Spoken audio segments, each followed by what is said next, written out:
Being bullied seriously makes me want to cry. I hate it. I don't know what's wrong with me. I don't know why people are picking on me. I know I'm not perfect, but then who is?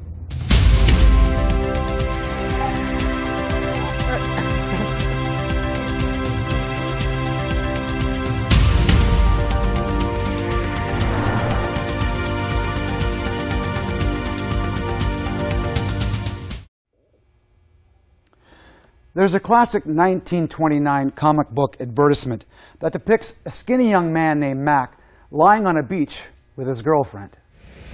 Along comes a so-called bully and kicks sand in the face of Mac and his girlfriend.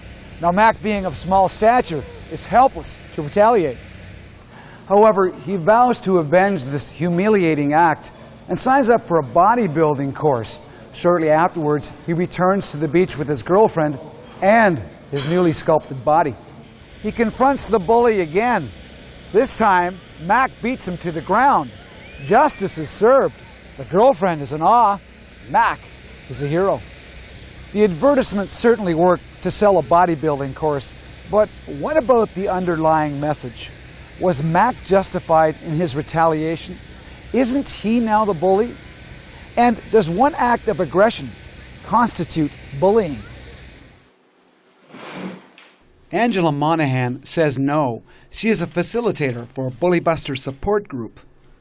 It is definitely an intentional, repeated, covert or overt comment, gesture, or action intended to destabilize, intended to undermine, intended to threaten, intimidate, to gain control in some way.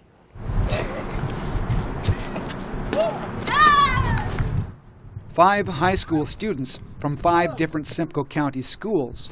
Each one of these students has either been bullied or has witnessed that behavior in their respective schools. I was made fun of because my eyes, because they look Chinese, I guess, and they used to make fun of me all the time about it, and it just kind of got to the point where I didn't even want to go to school anymore. I didn't want to do anything anymore, so I was really depressed and wasn't good. When I first went into high school, I had some problems with my hair was a little different. It was purple and, green and stuff like that. And a couple of the, 5th and 6th year students thought it'd be kind of funny if, ooh, we're going to try to fight this kid. And, 6 of them. And, I remember, it just was horrible. I'd wake up and be like, man, I don't want to go to school today. How many kids has she been with? I think it's 5, 6. 17-year-old Lee Martin felt there was only one option left for her as a result of being bullied so severely. She was 12 years old at the time. I was unable to go to school. I had to be homeschooled, and suicide crossed my mind a lot. The thoughts of suicide weren't just like your average person. I had to be put in the hospital, and I had a plan to how I was going to take my life. So she wants to have it like a cowboy style. Her plan was to overdose on her father's pain pills, which he took for arthritis. Lee, in desperation, tells her mother, Jeannie, that she wants to end her life. My heart sunk. I became numb, and then I went into protection mode. What was the best way and the best tools that we could use to help Lee get through this? She was not going to give up her life for this bullying. Lee's family seeks out professional help for their daughter. Her suicidal thoughts eventually diminish, although the bullying continues. They call me loser, or they call me fat, so it kind of ended up hurting my self-esteem. But then by grade 7, it got to where people didn't want to talk to me, and they would shun me, and I had no friends. And then they'd take my stuff, and they'd pull my chair out from under me, and just be really cruel things. Lee decides she has had enough. She finally stands up for herself. An amazing thing happens. That ended it. It ended the bullying as soon as I stood up for myself. The key is you want to stand up for yourself. Don't give the bully what that bully wants, which is throwing you off your guard, hauling the carpet out from underneath you. But it needs to be done in a way that you are not bullying back. Because aggression, meeting aggression, is only just going to cause more aggression.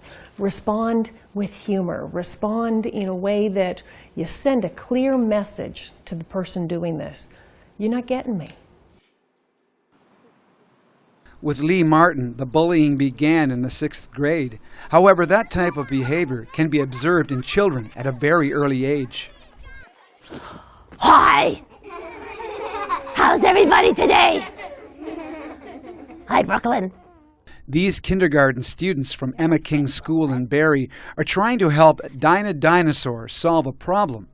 Humpty Dumpty has fallen off the wall and, as a result, is very angry and upset. He needs help, and these children are going to find a way to make him happy again.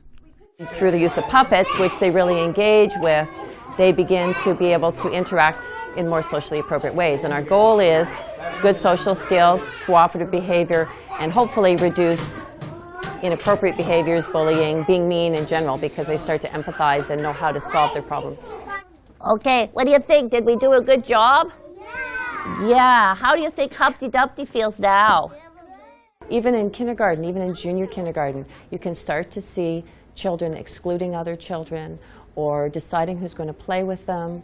Or, for example, I watched some children at lunchtime and 2 little ones sat down and their friends joined them. And the first 2 who sat down got up, moved somewhere else, and deliberately excluded them. And they moved 3 times in an effort to avoid sitting with the person they didn't want to sit. And that was at 4. So we need to help them recognize right away that that kind of exclusionary behavior is not acceptable, and there are better ways to interact with their friends. Goodbye, Dinah. We're sad to see you go. Bye. So what kind of person is subject to be a target for a bully? Now, you might think it is the weak, such as the character Mac from the 1929 comic book ad. Nope. This is where it's very sad. The typical target characteristics are the characteristics that every parent wants their child to be, every teacher wants in their classroom, every employer wants in their workplace. Someone who's honest, someone who has integrity, someone who is empathic with other people, someone who is fair, someone who understands justice. These are the typical characteristics of a target. I think I'm a target because I'm nice around everybody and I'm not perfect. Like, I'm not skinny. I'm not, like, extremely fat. I do good in school. I try my best to fit in. And I guess because of me trying to fit in, they just want to do something like, hey, she's trying to fit in. Like, she can't fit in with us. She's not a certain way. She can't fit in. We have to do something about it. The teachers really like her, and she's really helpful in the class. And I don't know if that has anything to do with it. She's really a hard worker and does well in class, and she's always been that way right from kindergarten. Oh, baby Thomas, and how are you? How are you? How are you? Baby Thomas and his mother have been visiting these grade 1 and 2 students at Sister Catherine Donnelly Catholic School in Barrie every 3 weeks for the past 9 months. While watching baby Thomas grow and develop over this period, the students themselves learn to better understand their own feelings and those of others. The program is called Roots of Empathy. The baby is the teacher in this program. But it's the week-to-week kind of talk around feelings and understanding feelings and seeing how other people feel that really will, in the end, reduce the bullying in the schoolyard. If children are more able to talk to each other, understand each other, then there's no need for aggression. I think that if you think about it, if you gained a third of your weight... The program extends to the grade 8 classroom as well, all in the hopes of achieving the same goal. The development of empathy and understanding, in this case, through baby Emilio. I hope that when baby Emilio grows up, I hope he grows up to do really good things for the rest of the world. And I hope that he doesn't get bullied or put into peer pressure. We now know that someone who is a target is not necessarily weak. They may have been made that way as a result of being bullied. Conversely, what false assumptions can we make about the bully? A bully is anybody, just like a target is anybody. A bully can be a bully in one situation and not a bully in another situation. The stereotype of the big bully against the little kid is very much inaccurate. We're now a society that has acknowledged the physical aggression is incorrect, it's wrong. But we haven't yet clued into words can hurt an awful lot more, gestures can hurt, isolation, and isolation is a cause of and a result of bullying. Sitting all by herself too. She has no friends. But she doesn't have a clue about like anything that normal people talk about. She doesn't even know like anyone at the school, I feel like. What if she has a boyfriend? Probably not. Gabby have a boyfriend? I mean, things she says, she doesn't even think before I know. she talks. It's like when she comes over and she's talking to you and then she'll say something and it's like, wholly awkward. Oh my gosh. Look at her shirt. I was a bully all throughout elementary school. I would make fun of the girls verbally because they were a lot smaller than me, but with the boys I would physically abuse them pretty much on a daily basis at any opportunity I could get. I guess I was always afraid of myself getting hurt, so I would bring pain onto others so it would make myself feel better. I was always afraid that nobody would like me. And it seemed that by making fun of people that were less popular than me, everyone that I wanted to be friends with would be instantly drawn to me. And I did get popular in elementary school because of it, and that's probably what kept me doing it. Hey Gabby, how's it going? Good. What are you doing? Homework. I've probably never had anybody that's tried to stop the bullying, try to come in and say, hey, that's not right. Even if I don't know, let her, this isn't right, don't stop bullying her or something. I've never really had that. The role of the bystander can be important because they're standing there and they're watching what's going on. And whether they say something or not, they're egging it on. By just standing there, you have a role in it. You're also being a bully if you're a bystander. Look, look at him fall. Oh my god. Alright. Okay, come here. It's alright. We're just joking around. Come on. We actually think you're a really cool guy. We're having a party tonight. Right. Yeah. It's at 7 o'clock. Oh, okay. It's at 123 Nowhere Street. These Barrie North drama students are acting out a typical bullying scenario for their classmates. The skit strikes a familiar note for many of the students. I felt a bit guilty, actually, because I know I've done that before. And I've seen other people do it, and I didn't really stop it. So it's kind of like a memory coming back and slapping me in the face. The bystander has a moral, an ethical responsibility to just stand up to the bully. And it doesn't have to be, don't do that anymore, because that's more of a bullying stance, and it's power meeting power, aggression meeting aggression. Bystanders can destabilize the bully just by a simple comment. What are you guys looking at? Get lost! Go!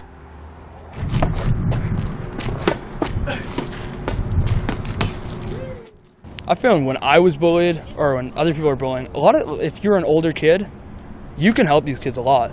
Like, I remember when I was bullied in grade 9, this guy in grade 12 came right over to me. Man, you know what? I'll keep an eye out you. I'll make sure nothing bad happens, all this stuff. And it really makes you feel good. It makes you feel like you got someone looking out for you, and you got someone that will protect you or will support you in a really bad time. So what are you doing this weekend? I have a friend coming up from Mississauga. Oh, nice. Grade 9 student Dominic DeVallo and grade 12 student Christy DePatty have something in common. They share a locker, by choice. They also chose to be part of a program called Link Crew. The Link Crew program is really important. It transitions the grade 9s to a high school that is opening with arms, and we're willing to accept the challenges that come with being in grade 9 and support them through everything throughout the year, including bullying. We had an issue and he totally came with me. I was confident that I could help him work through it. We took the necessary steps and that bullying's gone. Christy's one of my very good friends, actually. I always know I can go to her if I have a problem or anything. Perfect. And then next for lunch, It's just awkward telling my parents, and I know that they really want me to succeed in school, and they want me to have a lot of friends, and they don't really know why, and it's kind of awkward talking to them about it. And I know that if I get my parents involved, and then they might get the school involved, and if something happens, then the bullying will just get worse. She comes home, she's upset, she doesn't want to talk about it. I mean, what do? You try and get her to talk, and she doesn't want to say anything because she doesn't want you to know how hurt she's feeling, and you know, you're left there, you know, what can I do to help her? These parents are attending a seminar on the subject of bullying, hosted by the Barrie Police Service. Nancy Weistra's son has suffered 2 concussions and a broken shoulder as a result of being bullied. A lot of the times the children who are doing the bullying, their parents really don't show much of a support, as in taking onus on their child is the one bullying, and they don't think that their child is a bully. So of course they won't take responsibility and step up and help to fix the situation. You think your kids are not doing things? I don't want to be that naive.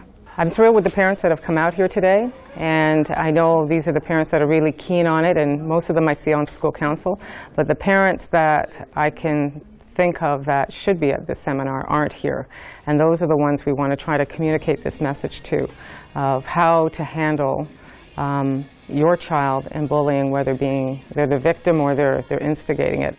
Teachers and principals and parents are the 3 most crucial roles that help stop bullying.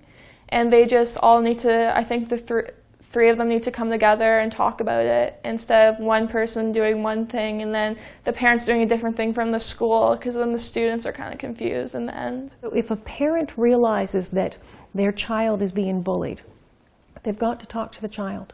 They've got to really encourage that child, let the child know bullying is not their fault. They are not a victim, they are targeted.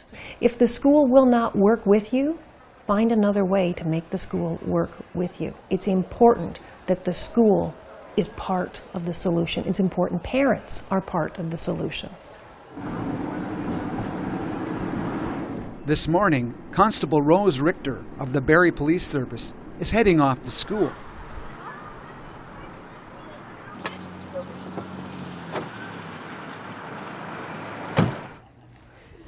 Morning, guys.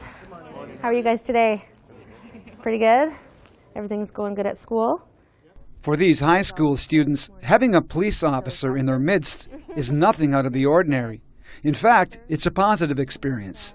I think it promotes a safer community in the school. The police presence definitely deters probably bullying, crimes of that sort.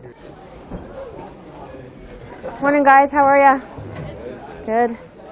I think it's very important that I'm here in the school on a daily basis. I'm able to interact not only with the students, but with the administration as well as the teachers if they've got issues or complaints about anything. I think it's a great idea to have a police officer in the school for role modeling purposes as well. Kids like to see that we're very proactive in how we police as well. We're not a reactive police service, but we're a proactive police service. We like to deter anything. We like to speak to people about problems before they arise.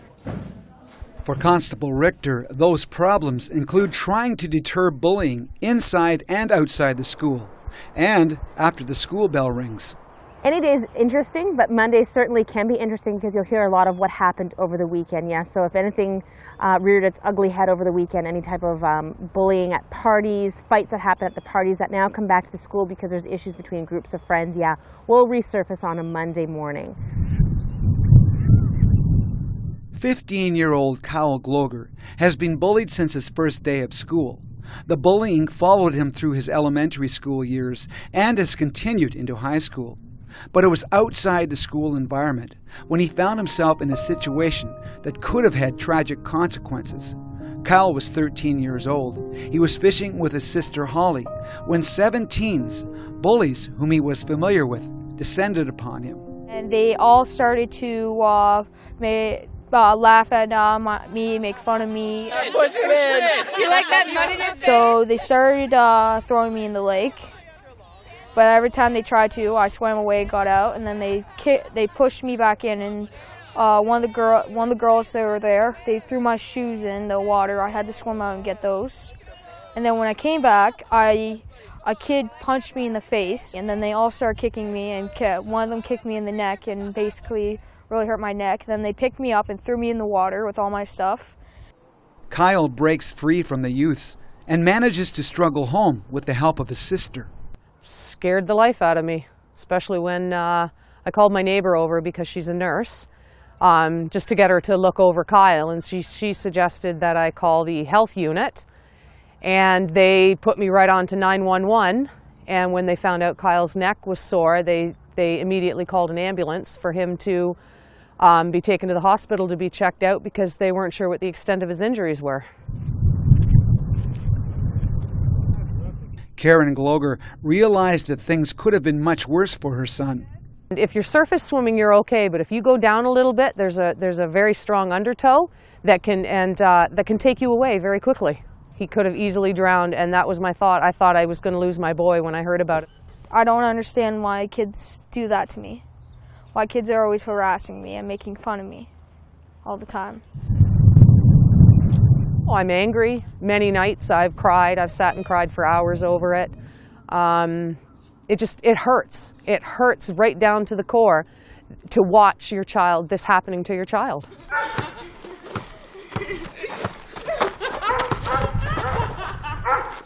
We've approached parents regarding the bullying, and their response is, well, that's impossible. My child would never do that.